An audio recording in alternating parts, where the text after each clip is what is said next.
All right, so today's big news is that Republican Democrat Joe Manchin has effectively killed the Build Back Better bill. Now, what exactly is the Build Back Better bill? It's basically a spending package that is wide ranging in infrastructure, things like child tax benefits and social spending.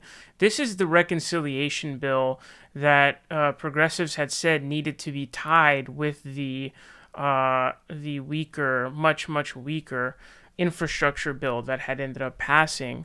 Needed to be coupled with this because otherwise, in the Senate, the reconciliation bill, which had all of the good spending and more spending, the regular infrastructure bill actually was pretty bad. It gave away a lot of infrastructure to private hands, so it was actually really bad. That's why it passed. So House members, progressives, were saying we need to couple this because then it would put pressure on Joe Manchin to vote yes. Because if he votes no, then he's completely voting against all infrastructure spending.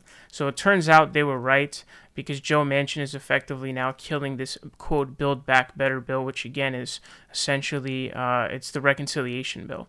So it says Senator Joe Manchin announced on Fox News Sunday. How hilarious is that, by the way? He went on Fox News Sunday to announce this. That he will not vote for President Biden's mammoth climate and social spending bill, essentially killing the White House's top legislative priority. I cannot vote to continue with this piece of legislation. I just can't. I tried everything humanly possible. I can't get there, he told guest host Bret Baier. This is a no on this legislation. I have tried everything I know to do, he added, closing the door on Democratic hopes that he might be persuaded to change his mind. He said he had worked diligently on the bill, meeting with Biden, Schumer, and Pelosi and other colleagues to find a way forward, but he added that he remains extremely concerned about inflation, the $29 trillion federal debt, and a surge in new infections caused by the Omicron variant of COVID-19. When you have these things coming at you the way they are right now, I've always said this, Brett, if I can't go home to the people of West Virginia, I can't vote for it, he said. So again, very weird. The social spending would obviously be helpful towards coronavirus. I don't know what that has to do with. The inflation is as a result of the supply chain crunch right now, so I don't know what that is either. And just citing the federal debt number really means nothing. It's more about debt to GDP ratio, so that's also a waste of time. The idea that government's debt is necessarily a bad thing in all scenarios isn't true. Everybody takes on debt. You take out a house loan, a car loan that you're paying off. Everybody is technically in debt, but there's good debt and there's bad debt, so that's not really true either. Manchin said Biden knew that he had serious concerns about how the 2,000-plus page bill was shaping up. He knows that I've had concerns and the problems I've had, he said. The thing we should all be directing our attention toward is the variant of COVID we have coming back at us in so many different aspects in different ways.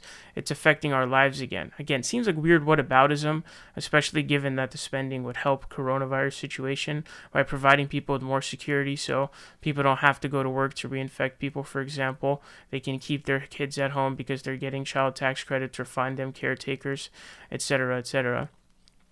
So, Jen Psaki, who is the White House press secretary, came out and was pretty much going after him. She says if his comments on Fox and a written statement indicate an end to that effort, they represent a sudden and inexplicable reversal in his position and a breach of his commitments to the president and the senators, his colleagues in the House and Senate. Just as Senator Manchin reversed his position on Build Back Better this morning, we will continue to press him to see if he will reverse his position yet again to honor his prior commitments and be true to his word. So Biden seemed to be they seem to be taking like a two-pronged approach. Like it seems like Biden is being much more diplomatic. He didn't really seem to be going after Manchin that much, but he sent out Psaki to go after him more. So pretty much everybody's pissed at Manchin right now, except for Republicans, obviously. It even seems like the mainstream media is shitting on him now.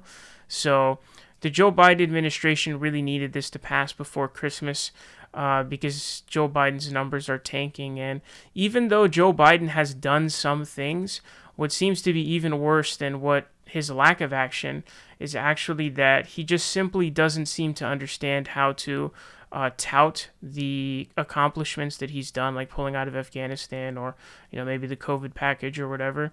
So that seems to be an even deeper issue where it just seems like Democrats don't know how to brag about any accomplishments or how to tout those accomplishments to people, which is honestly is probably more important than even doing something. But did nothing. We were supposed to get $15 minimum wage. We were supposed to, We weren't supposed to get, well, we were supposed to get a decent amount of student loan debt cancellation. That didn't happen either. So pretty much all the stuff that progressives were told was going to happen by Joe Biden, none of it has happened whatsoever. The only good thing Joe Biden really has done is pulling out of Afghanistan and ending the drone war, which are, not insignificant things. But as of right now, that's all he really has. And with the media coming out against him for the Afghanistan withdrawal, it's hurt his numbers for sure. These squad members have come out explaining that, we told you that this was going to happen, and obviously they ended up being right. And I'll be talking about those in separate videos. But a lot of people, even on mainstream media, saying that Joe Manchin should become a Republican. He should join the Republican Party. But yeah, this looks DOA right now. Joe Biden seems too weak. You have to be LBJ-like and be able to really get your party in line. And it doesn't seem like Democratic presidents post LBJ have been very good at that.